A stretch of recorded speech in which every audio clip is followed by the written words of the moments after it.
share information and ideas that really could apply across different content areas, but we're going to try to use examples that align to NGSS, ESS instruction, just to be in honor of our NGSS, ESS working group.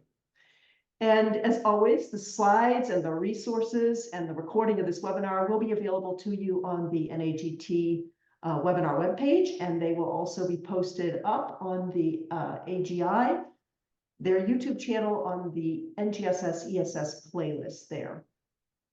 So thanks for turning on that recording, Holly. Appreciate that. Good to go. Okay. Today's presenters are Missy Holzer, who's representing the National Earth Science Teachers Association, Lauren Braze, who's representing the American Geosciences Institute, and myself, Aida Awad. I represent the National Association of Geoscience Teachers. So throughout the webinar, you're going to see some QR codes on our slides. We're using those QR codes so that you can access the webinar discussion spreadsheet, which we'll get into in a second here, while you're still viewing that webinar on your computer screen. So we'd really like you to engage in the discussion via that spreadsheet. And if you shoot that QR code right now, or pull that up on your computer screen, you're going to see that there are 4 tabs across the bottom of it. The first 3 tabs are for the discussions that we have planned for this webinar, and the 4th tab is labeled Back Channel Chat. So please go ahead and drop any ideas or thoughts that you have there on that Back Channel Chat. There's also a place for some feedback there. And then if you've got questions, you can go ahead and drop those questions into the Zoom chat box. Okay. We also do have an upcoming webinar that we're ready to announce at this time. So on April 11th at 4 p.m. Eastern Time, we will have a webinar that will be presented by the AGI staff, and they will be focusing in on some IODP resources. So please watch for that to come in your inbox around the beginning of March. And as always, that entire webinar archive is available both on the NAGT webpage as well as on the AGI YouTube channel. Okay, I think we're ready to get started here. To get us warmed up, we'd really like you to use this QR code or click on the link to get to that spreadsheet. And we're going to do this quick icebreaker. So we're kind of betting that you've used AI somewhere, either in education or for some other purpose. So what did you use it for? What would you share with us? Either jump on the spreadsheet on that first tab, or use the QR code to get in there. And, you know, spreadsheets are interesting. Try not to type over somebody else. If you see a color in one of those rows, just grab another row. Interested to see what you share. Lit reviews right at the top. Good one. Like that.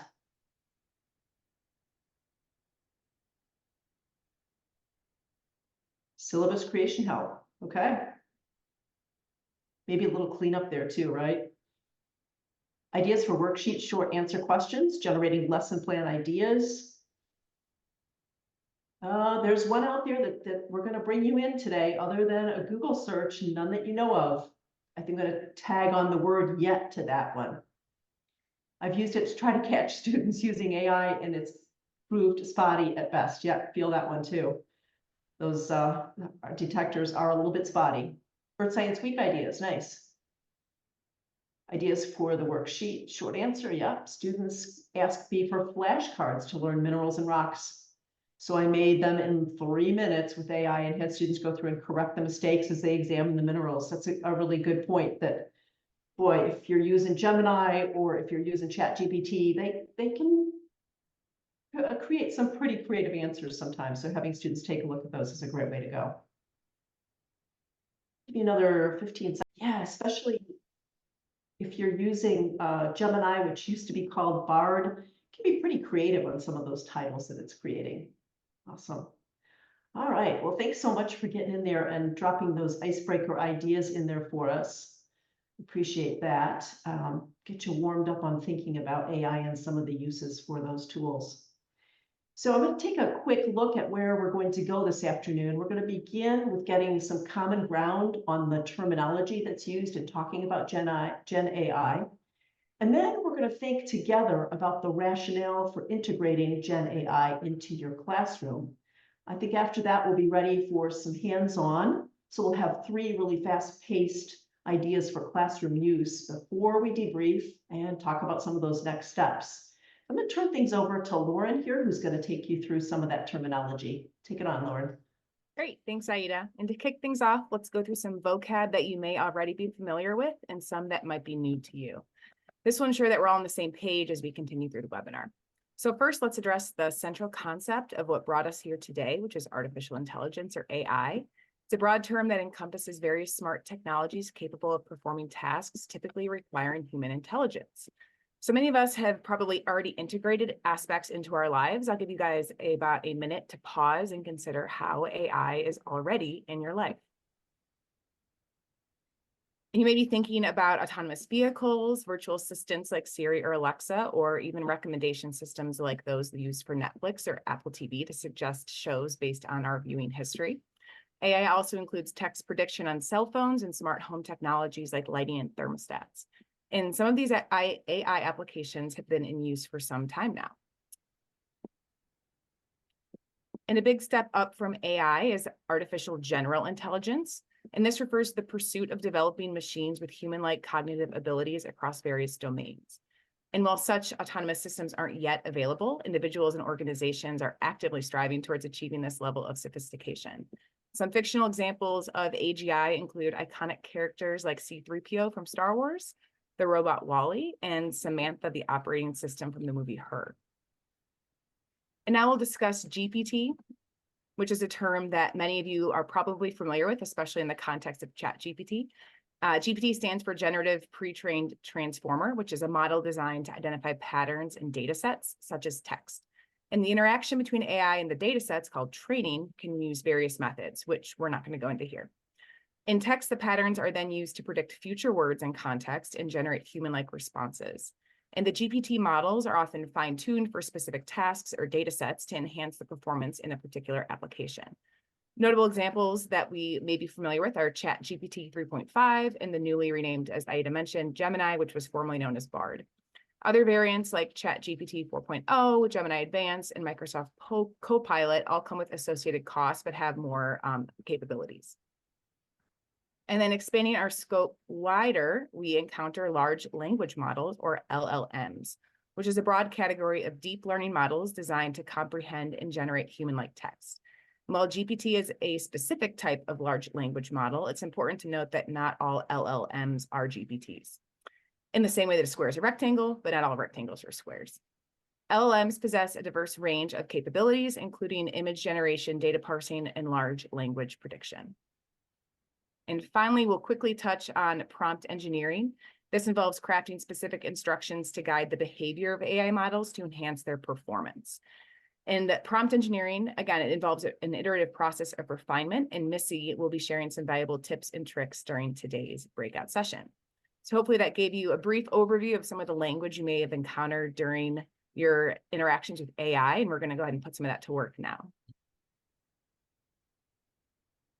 Thanks, Lauren. So I wanted to share this quote with you. I thought it was really an interesting quote. It comes from Dr. Lee Cronin, who's at the University of Glasgow. I can't do a Scottish accent, so I'm not going to try. But Lee reminds us that large language models are machine learning tools that educators need to carefully consider the use of. They aren't AI in the true sense of the term, at least not yet. So I'm going to plant a song in your mind here, and you're not going to be happy with me for doing it. But this quote reminds me that we've only just begun. And if you're anything like me, your head is either spinning or it's exploding at the rate of advancement in those AI tools. And I think that's okay. So I'm really focusing in on building a really solid foundation through the different ways that I'm trying out using Gen AI tools in support of my students. So thinking about that idea, the idea of we've really only just begun with this, here's what I'm wondering. I'm wondering, when did you first hear about ChatGPT or one of the other large language models? So there's a little timeline here. Was it in the 70s, 80s, 90s, 2000s, 2010s? Maybe it was just last year or the last couple of years. When did you really hear about it? Seen a couple people drop into the chat, 1990s. Okay, I'm seeing quite a few 2022s come up. Somebody recognizes Eliza. Thanks, Lisa, for that one. Yeah, a lot of those answers are relatively recently. So here's a timeline, and it does start with Eliza, as was pointed out in the chat. And when I first saw the timeline, I was really kind of surprised to see that it goes all the way back to the 1960s. And then there's a big breakthrough in 2017 when transformer models show up on the scene. So those transformer models are the key to that special learning that makes those large language models possible. It makes them able to learn from those huge volumes of complex information that they're being trained on, and then they can generate output for us like texts or images or audio or video or lesson plans or student feedback, all those different things. But relatively recently, we can see that much of that has happened. Okay, so I think maybe we have a pretty good foundation to start thinking about some things together. So I'm going to turn things over to Missy, and Missy's going to take us through a couple of interesting activities here. Missy.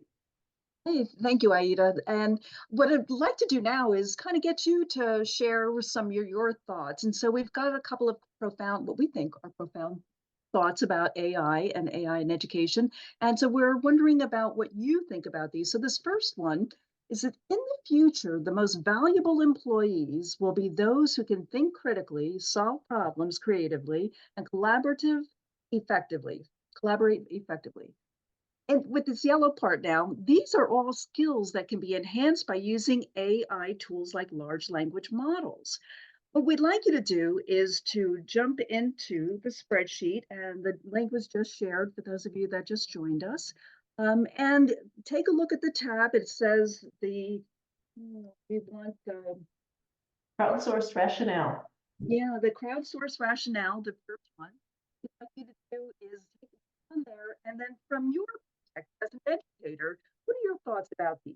These are skills that can be enhanced by using AI tools like large language models. How do you think that can be done in the classroom by you? So this is where asking you to wear your educator hat in responding to this.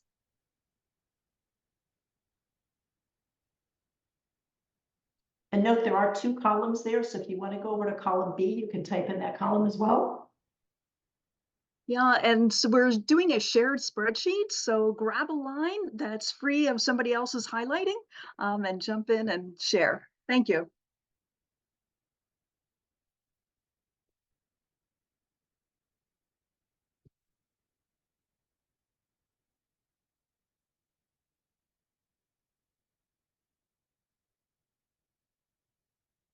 Okay. See, I really love this question, thinking about skills that the tools can help students with. Thinking about it in a really proactive and positive light, and anxious to see what people come up with here. So AI can generate the steps needed to solve mathematical formula, and students can apply the process to specific problems. Okay.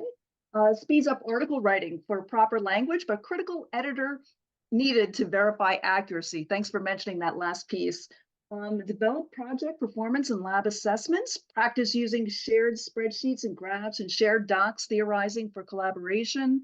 Maybe evaluate, created by an AI tool.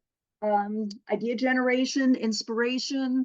All these are really super. Have students check accuracy, help in summarizing large text. I think right now AI tools are not tremendously useful. They seem to be similar to Google searches. I fear that students simply copy and paste without thinking. Sometimes need to learn how to use these responsibly. For example, creating example tests to quiz themselves with. And that's, I think, a good piece for us to kind of think in our minds as we're thinking about AI in our classrooms and our uses of them in teaching, but also in our own personal use. Learning new vocabulary, seeing sentence structure and grammar. These are all excellent ways that we can leverage and also help our students become critical problem solvers and learning how to collaborate effectively. Thanks everybody for sharing. So remember that this spreadsheet is open. So please continue to add your thoughts as we progress through today. Okay, let's jump in and take a look at that next question. Okay, Wendy mentioned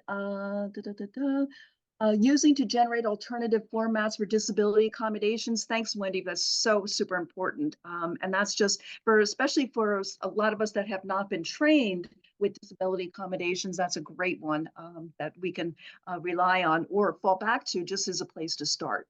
Okay, so we have another question for you. We've got another statement that we'd like you to expound upon.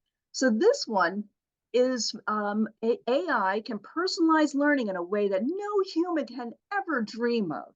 It can create unique learning experiences for every single student, and it can adapt to their individual needs and their pace. Very similar to what Wendy just pointed out.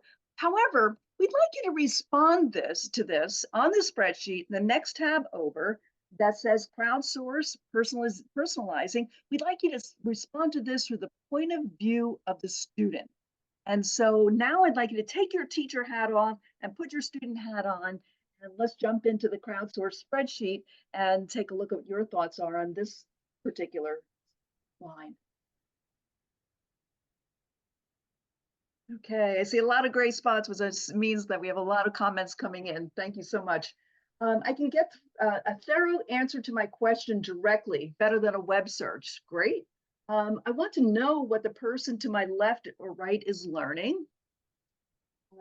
If this were true, it might be great, but how can I trust it? Handwriting, reading, and transcription into print. Help me translate my ideas into English, and that would be for an ELL student. Terrific. Without my teacher's input, how do I know what is correct? What if the AI is hallucinating? Well, that's a great point to bring up. And what if it is fed erroneous information? I can ask AI to break down a complex topic into very simple language so that I can get started. And great for students with special needs. So yeah, all of these. Oh, you check please check the chat, and you should find the link to the spreadsheet there. Okay, these are all terrific. Learning to be critical. Yeah, and AI is inconsistent with my teacher. I wonder how we resolve the inconsistency. That's interesting. That's interesting. A lot of questions come up with a lot of statements. So anyway, thank you. And again, the spreadsheet is open. Please go ahead and pop your thoughts in there as we progress. And I think what we're going to do now to leverage our time that we have together is we're going to move into some practice. Okay, and so we have a few different ideas, a few different breakout rooms that we're going to be jumping to, and I'll explain that in a second. One is going to be on prompt engineering.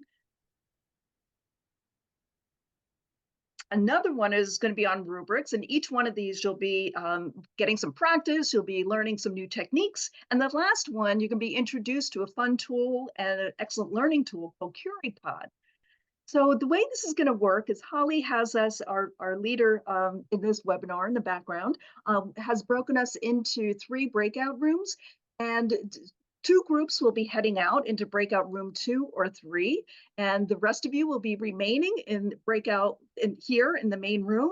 And Aida, Lauren, and I will be jumping in and out, and we'll be spending about 7 to 10 minutes with you to share with you some interesting tidbits on how to use these AI tools in the classroom. So Holly, I think we're ready. And again, if you have been assigned to breakout room 1, it's not a breakout room. You're staying right here. And you'll stay here for the duration. It's Aida, Holly, and I, Aida, Lauren, and I who will be rotating. Okay. And I think we're ready to go, Holly. So again, if you're in breakout room 1, it's named do not move. So that means do not move. Just stay in the main room.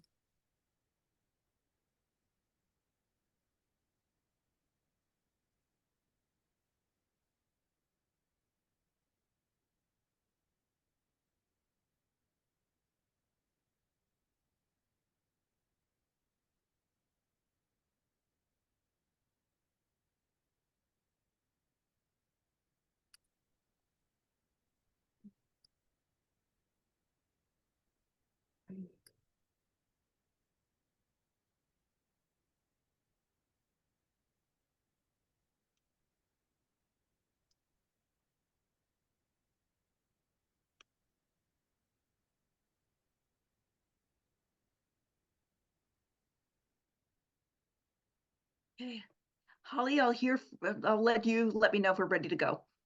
You got everybody split. Just moving a few extra people back to the main room. Okay.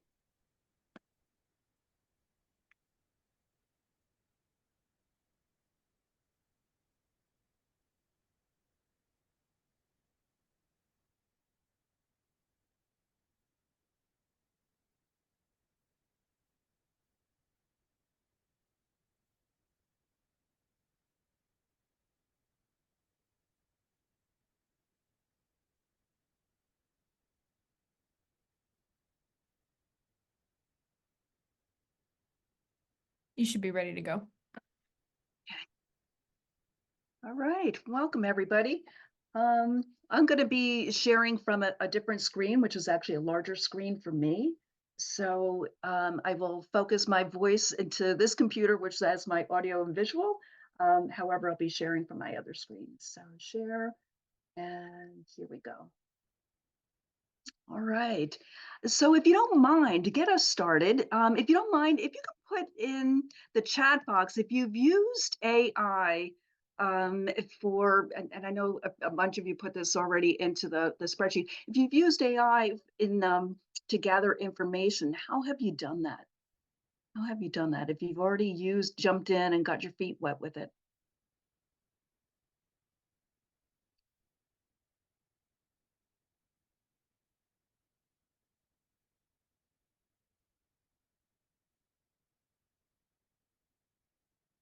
Okay. Oh, good. Curriculum writing help. Good. Okay. Extra material for a lecture. Terrific. Great.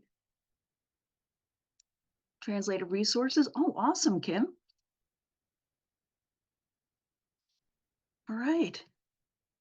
Attempted to use a free version of, but have been totally frustrated by simplicities. Maybe this will help. Okay, great. You know, I think we're all going to be learning from each other. These are all great. So please pay attention to the chat box because everybody here, I think, has used it for different purposes, and it's all inspiring. So what I'm going to be doing is sharing with you a little bit about prompt engineering. And what we're going to do is we're going to put prompt engineering to work for us.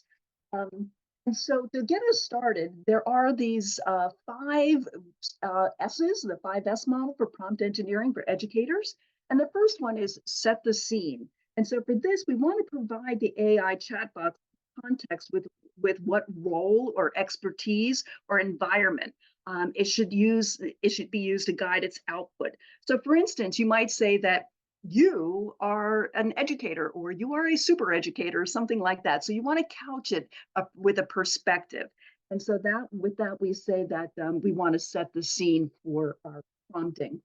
The next one is that we want to be as specific as possible. And so this is the whole thing about that prompt engineering is that, you know, we're going to start to hone in. You're going to see how this is going to work pretty quickly. So we want to be specific with those instructions, clearly define the task and provide details on what you want included. And so, for instance, we want to use the 5E model to create a 60-minute hands-on lesson is a little bit more specific than just say, create a lesson. And so then it's gonna help us zero in a little bit more. The third S is simplify your language. And so use a conversational approach, and you're going to see that we're going to have a conversation back and forth with the ChatGPT to create a conversational approach with simplified language that avoids unnecessary jargon. So, for example, we might say create an engaging lesson plan that aligns with CCSS. Even though we're saying Common Core, it might still know what that is, and you'll see that it even knows what NGSS is. The fourth one is structure the output. So tell the chatbot how to structure the output with specifics on format, audience, or sections. So for instance, create a rubric for my students formatted as a table with directions. And it'll actually produce something that looks like that. And then share feedback. And that's how you're going to zero in and really engineer is that iterative process. And you're going to help out not only the chat box, or AI, you're also going to hone in more specifically on what you're looking for.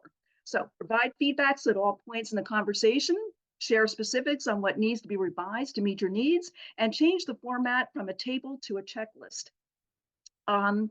The next one is one that's not even here, but it's one that I think is super important. I'm going to add that there's a 6S, and that 6S is actually something that was brought up on the spreadsheets as well as in the chat that we had today. And that's being suspicious, and being suspicious that suspect that there might be errors in what is given back. And so we always want to review the work that comes out of AI. So please make sure that everything is usable and aligns with your context, because errors can happen right and left. We can't be that reliable. Great. Yeah. Thank you, Wendy. That was, I was looking for an S word. So skeptical, I think, is the best one. Thanks so much. Next up is I just wanted to mention that there are a lot of options for us to use, and each one of them kind of has their own vantage points. I'm going to mention that the OpenAI, that ChatGPT, there's different versions of it. Well, actually, each of these has a different version. The ChatGPT, the free one, is the 3.5 version, and that one is probably just a little bit more limited to Google Gemini. These versions, these AIs have been changing their names right and left. It seems like today we're creating this webinar for you, and tomorrow the names have changed. Microsoft Bing, their new name for their version is called Copilot. And what I did is I've actually tried this system that I'm going to work with you on both ChatGPT and Bing and Gemini. And I found that with the ChatGPT, where it's a little bit softer in its response, whereas Google Gemini, because it's pulling from a lot more, it gave me a little bit more detail in what I was looking for my output.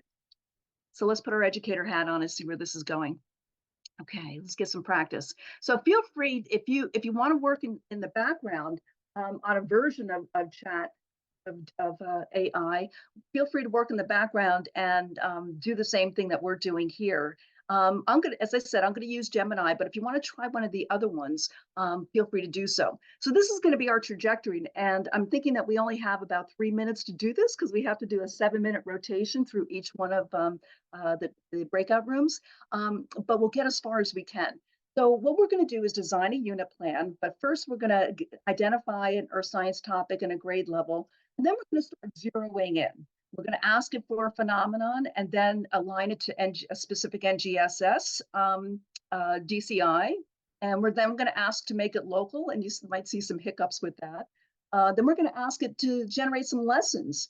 We're going to ask it, thinking again about those 5 S's, we're going to ask it to make a hands-on investigation, but then we're going to ask it to zero in on one of the investigations to maybe add a data table. And then we're going to, if we get this far, but I don't think we will, ask it to generate an assessment for this unit that we're creating, and as well as scoring, and maybe even generate a sample student response. All of those things can be asked, and all those things can be provided for you.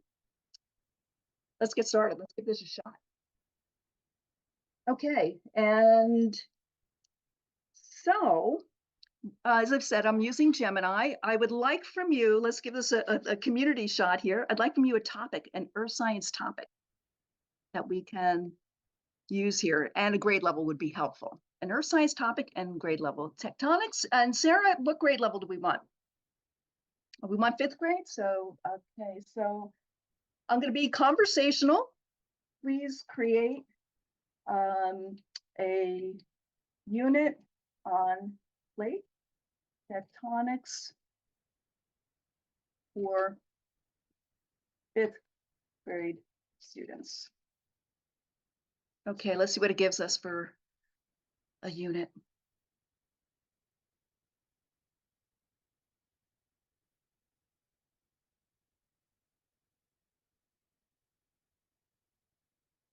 Okay, so it gave us a unit overview. It gave us some objectives, and it gave us what this unit might look like over a set of different weeks. It even gave us an assessment, a little bit of support for differentiation, and some additional resources. And I said, okay, I'm going to give it some feedback. I'm going to give it a thumbs up.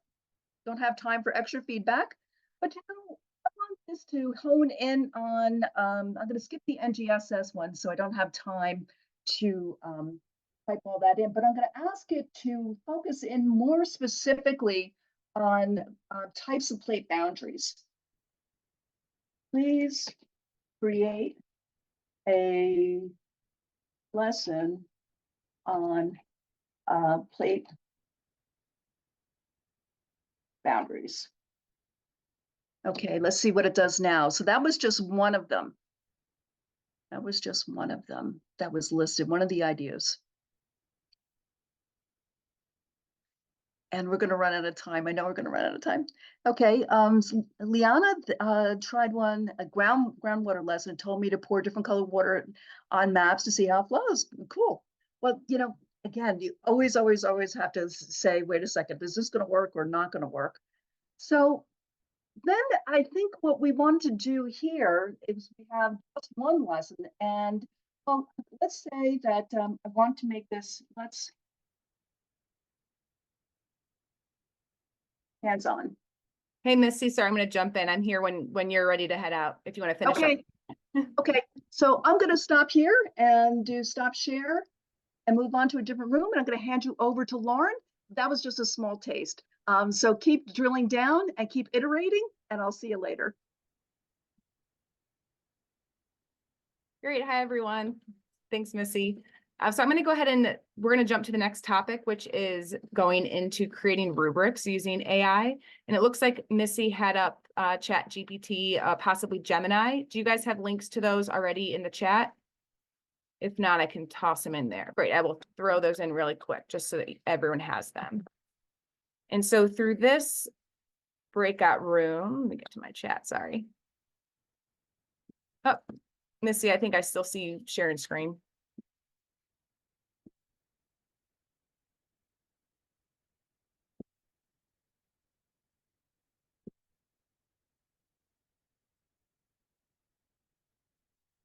Great. So I just threw those links in the chat so you guys can get to either Gemini or ChatGPT, and those are both free.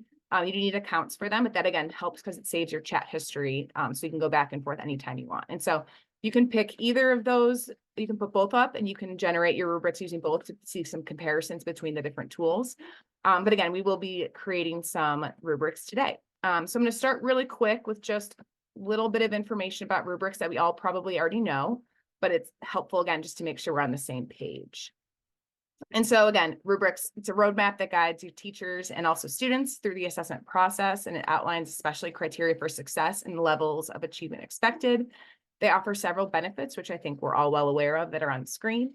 And then we'll quickly look at two common types, which are holistic and analytic rubrics, which each have their own advantages and disadvantages. And maybe you've heard about these names, but I think you'll be familiar with at least one of the types. And so first, we'll take about a minute or two to compare these two rubrics, which provide successful guidance on a fun topic of mine, which is breakfast in bed.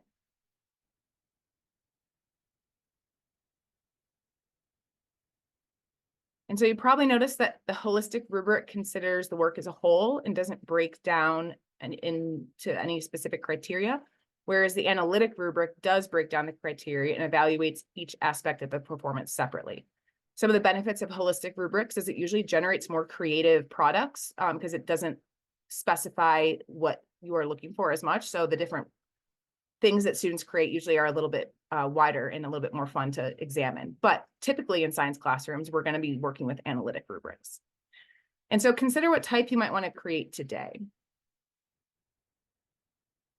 So we're going to dive in. If you want to open up ChatGPT or Gemini, we're going to create either a holistic or analytic rubric to evaluate a project or an assessment about a geoscience topic you're going to be teaching in the next week or so. And so again, you have ChatGPT or Gemini open. And so I'll give everyone about 1 minute or two to pick a topic, generate a prompt. Missy just discussed the prompting with you. See if you can generate a successful prompt in order to get a rubric about something you might be teaching coming up.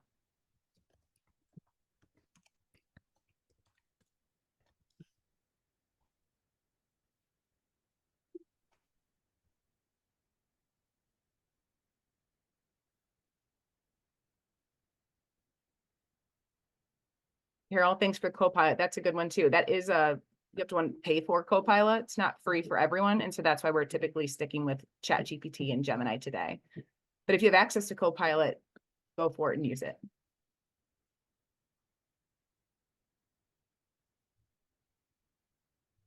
Great. And as you guys are getting your rubrics back from the tool that you are working with, think about something that maybe the rubric contains that the tool created that surprised you. And also what might be something that you want to change about the rubric? Does anyone want to unmute or put in the chat something that maybe surprised you in creating a rubric using AI?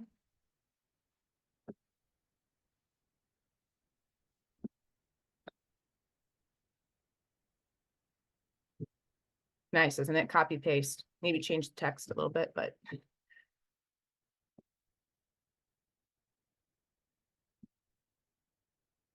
one of the surprising things for me was working with ChatGPT. asked it to create a holistic rubric about a project that we're working on, and it spit out an analytic rubric right away. So doesn't know everything, got to let it know that it's actually an analytic rubric. Please recreate with a holistic rubric, and it spit out a good answer. And so that kind of gets into the next part, which is you want to improve the rubric. And so again, it's important to think about with a tool like ChatGPT or Gemini that it's very iterative, and to get the best results, we have to continue refining the product until you get the result you want. So with that in mind, you can either reassess or you can change your prompt altogether, or you can just tell the tool what you'd like to do. Add this column, remove that. Don't focus on organization, focus on, let's say, lab skills or whatever changes you want. You can, again, talk to it as if it were able to listen and hear you. Or you can, again, prompt it altogether if something that you got was not what you envisioned. AI for Education is one of my favorite AI links, and it has a whole section about prompt engineering. I'm going to throw that text in the chat in case you want to copy and paste. There's some spots to fill in, obviously. So it has brackets where you type in the grade level or the subject or your topic. Go ahead and you can try using that prompt if you want to start from scratch and see what it comes up with when it's given all that information. But as Missy shared, the prompt really is what's important when you're working with a tool like ChatGPT or Gemini.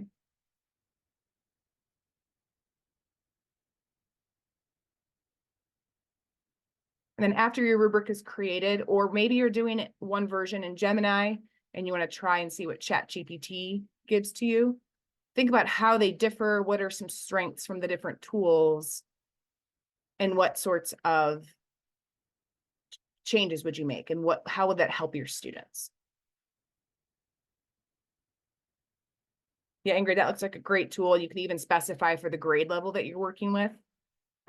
Just to give it some more detail, some more context, it's going to probably spit out the language that's more familiar for those students.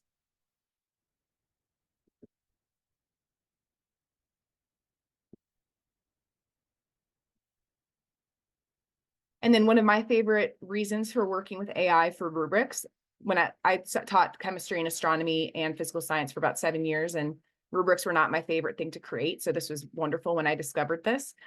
But my favorite part is that once the rubric is created, is I can ask the AI tool to give me student examples. So show me an example of student work that would score this number, and it generate the corresponding rubric with it. And so then I can give the students examples of work that's successful, maybe work that needs to be improved, and show them what the grade would look like using the rubric that was created. And so that makes sure for me, as I'm developing my project or I'm developing the rubric, is that I'm seeing the student work that I want handed back to me, and that I'm emphasizing that when I'm giving out the rubric and the project. Yeah, and student examples are one of my favorite uses of AI, because you ask it to act like a 5th grader, ask it to ask a 16-year-old, it's going to do a good job and give you some responses that you might not have expected. And so in our last minute or so, I'll just flash up these considerations, which are helpful to keep in mind. Again, remember to read what the chatbot gives you and revise it. Hallucinations are real. If you guys have not heard of those, they're basically, if you ask the chatbot to give you information, it will give you information if it knows it or not. And so as you are looking at the content, remember that you are the expert. And if something is incorrect, like I mentioned, it gave me an analytic rubric when I wanted holistic, just correct it and it will learn and move on from that. But it does take someone that knows the content in order to use the material or use the tool. And that's why usually these tools aren't best for information. So tell me about flash flooding in Atlanta. It's a good question. It will give you some information, but there are some things that might be better to just Google and get real sources for, although Gemini does give you the sources as well. So just keep that in mind. And also it's, like I mentioned, it's prompting, not prompt once. Creation using AI tools really is a back and forth process. Think of it as a collaborator that you're talking with, working with, and getting results back and forth. And then of course, use your judgment, like I mentioned, and hopefully you got from these 7 minutes is that you are the expert, especially when it comes to you and your students and the support they need to be successful. So hopefully you learned some new tricks and tips with rubric creation. Does anyone have any questions before I move on and you guys see Aida? You can type them in the chat or unmute.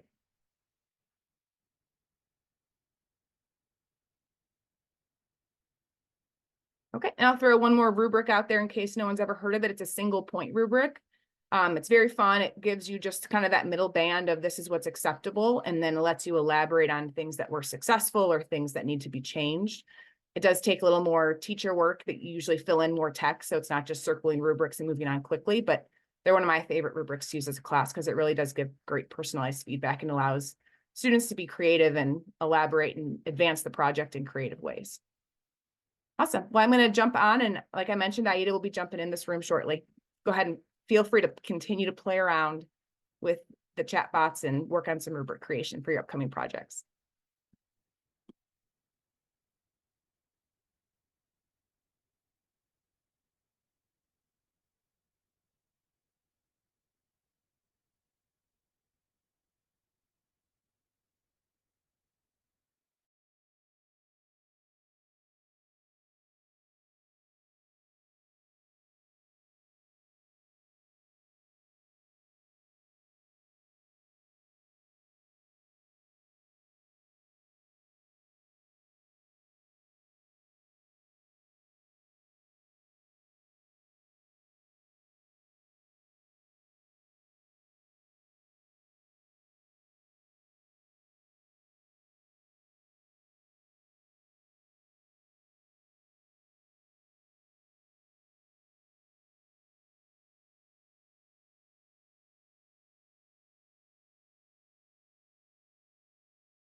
So I am back in the main room, and you guys have been here. You've already heard from Missy and you've already heard from Lauren, correct?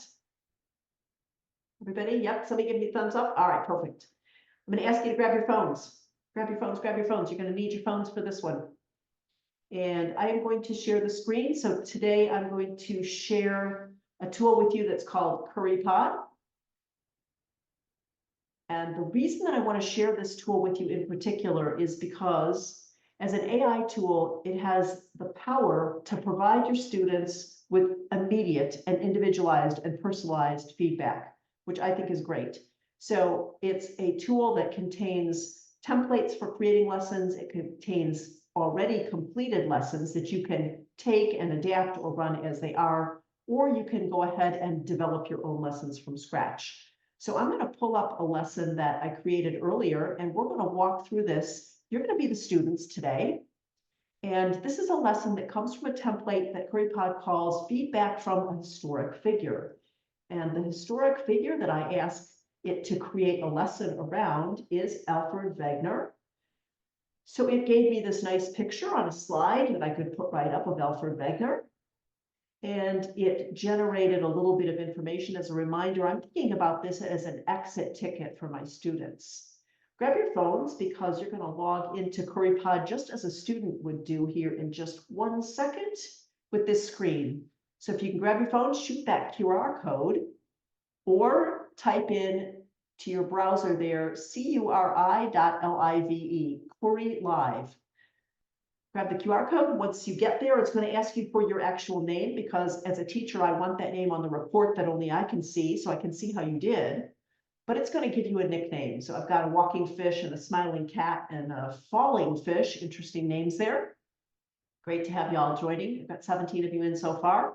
Give you another 10 seconds or so to get in there. And then I'm going to go ahead and hit play. We'll go on with the activity. So remember, I'm doing this as an exit ticket. My students are used to doing this. They grab the QR code. They're in there in just a few seconds.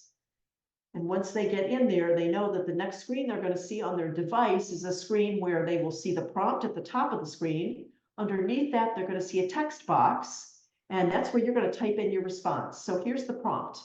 You've just done your lesson on continental drift theory, but what would Alfred Wegener say about a map of magnetic anomaly patterns? Go ahead and type in your response, and we'll see what you all learned about continental drift theory and how you can put that together with magnetic anomaly patterns. I'll give you about 30 seconds to do that.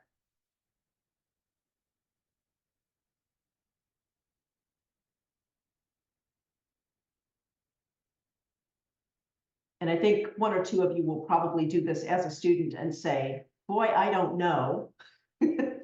Or we'll say something like, well, aren't the continents just like puzzle pieces? Don't they just fit together? Because I know I would get those responses from my students. I'll give you another 10 seconds, and then I'm going to go ahead and close this up. You can hit that submit button. You might have to scroll down on your screen to get to the submit button. So this is the first part of the activity. We've got a little bit of information about Alfred Wegener. We've got a prompt up there that asks us to process parts of what we had in the lesson today, maybe something that they've read or had an experience with in a lab. I'm going to go ahead and close that part of it down. All right. And if you'll take a look back at your screen, you should be getting individualized and personalized feedback that's generated by CurryPod. Up on my big screen in the classroom, I can see the responses that each student entered. No identifiers are on it, no names, no nicknames, nothing. But I can see all your responses. And I notice here that it's a little bit more in depth, and some that's, oh boy, just question marks or IDK, LOL. And I bet that you all have feedback from CurryPod that is specific to what you typed in on your prompt. Pretty amazing, right? It would have taken me, I don't know how long, a minute to 2 minutes per student to do that. So over 30 minutes to generate that feedback. And now the students have just walked out of the classroom and they've got that feedback already.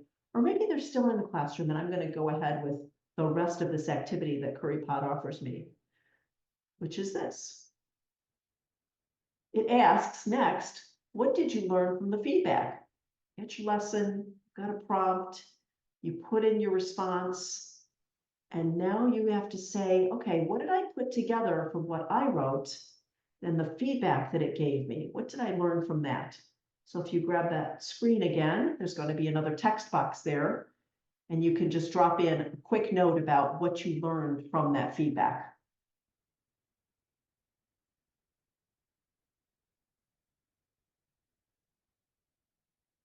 Let's give you about 30 seconds to do that.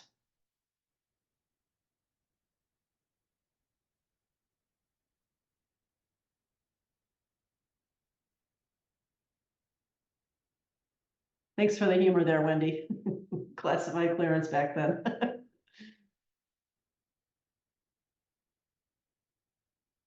Okay, I'm going to go ahead and close that one. I think we're running a little bit low on time here. At this point, you would be able to vote up or down on the responses to that, but I'm going to go ahead and skip the voting here because I want to end this lesson. I want to show you very quickly the report screen so you have a sense of what's on that report screen. So I like to start out with the student screen because I can do this pull down menu. I can look at what each individual student submitted for each of their responses.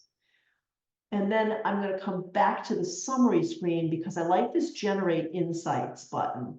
Here, CurryPod is going to look at the prompt. It's going to look at the information that was given. It's going to look at all the submissions of the students. It's going to tell me what the most common understandings were, the most common misconceptions were. It's going to recommend something that I might want to do as an activity. And then at the bottom, it's going to give me who needs a little bit more help and who did really great on this activity. So that is a very, very quick, very shallow dive into CurryPod. Hope you guys enjoyed that. We're going to all come back together here in the main room in just 1 second. And hang around if you have questions specific to that, please. We're in the do not move room, so we're just staying right here. All right.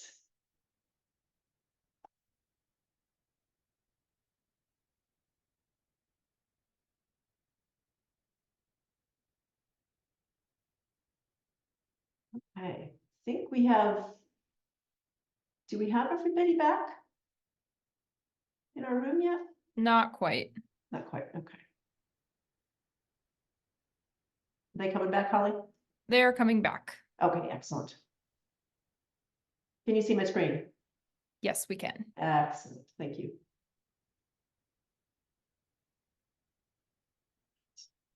In 5 seconds, you'll have everyone. Thank you very much, appreciate that. So to my last group, if you're really interested in CurryPod, I have a very limited number of free upgrades. If you want one, reach out to me via my email. You'll see that on the last screen coming up here in a few minutes. All right. So are we all back? Mhm. Excellent. All right. My hair's on fire. I don't know about you guys. How are you feeling? We would love it if you would drop into the chat box for us, just something that's kind of put your hair on fire or made your head explode here in the last 53 minutes this afternoon. Drop something in the chat box for us.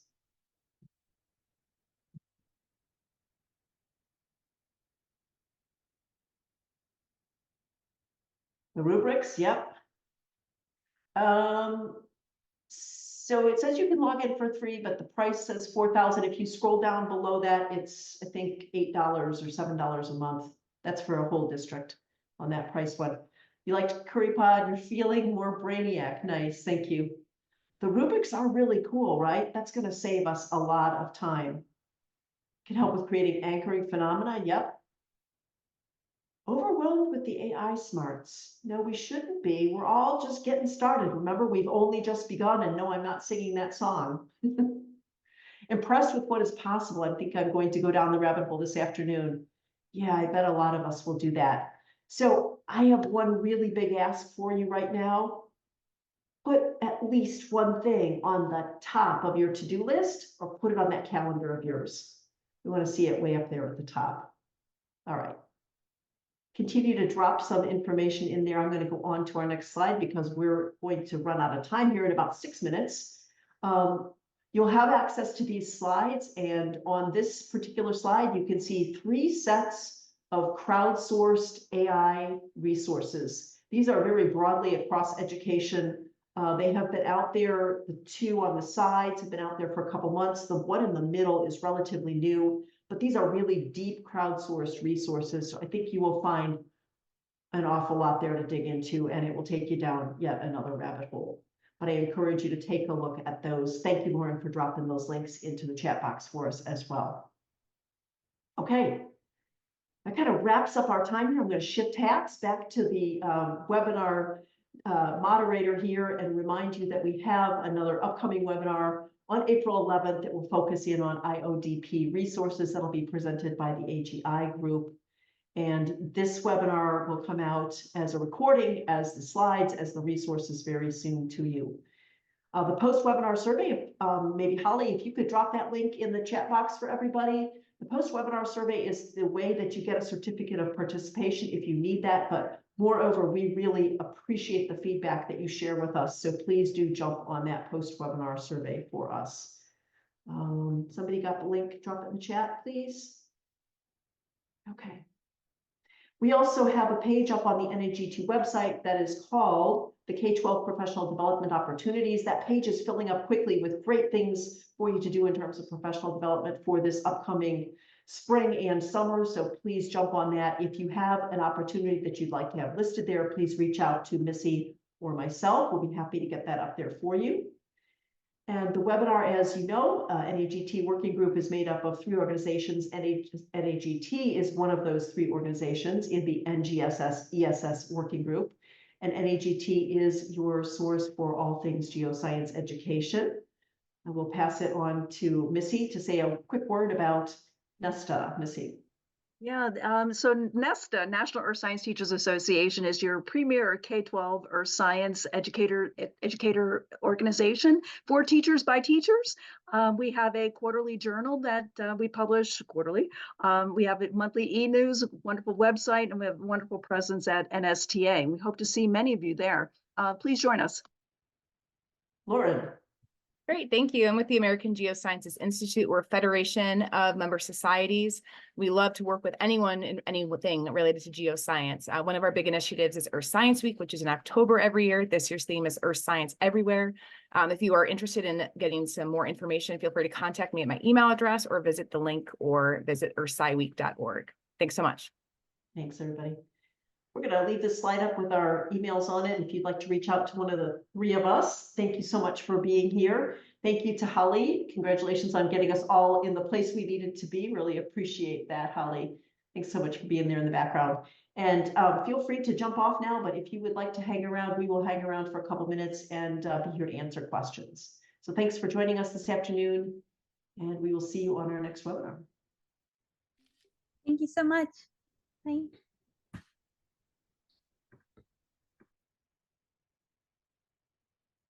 I'm going to stop the recording Yep, for perfect. those who Thank are you. on, but feel free to stay on and chat